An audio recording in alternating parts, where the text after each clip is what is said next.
Француската влада објави дека ќе инвестира 10,9 милијарди евра во развојот на вештачката интелигенција до 2030 година.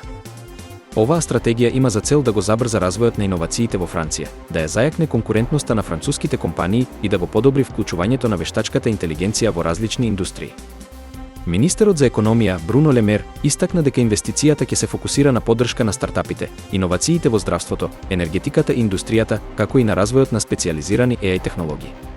Покрај тоа, Франција ќе продолжи да ја модернизира својата инфраструктура и образовен систем за да го подготви идниот кадар за работа со новите технологии. Во рамките на оваа стратегија, Франција ќе се стреми да привлече глобални инвестиции и да се позиционира како лидер во развојот на вештачката интелигенција во Европа и пошироко. Експертите сметаат дека оваа иницијатива може да има значително влијание на економскиот раст и иновациите во земјата. Доколку оваа стратегија биде успешно реализирана, Франција ќе има конкурентна предност во глобалната трка за развој на вештачката интелигенција, која веќе станува клучен фактор за раст и одржливост на многу индустрии.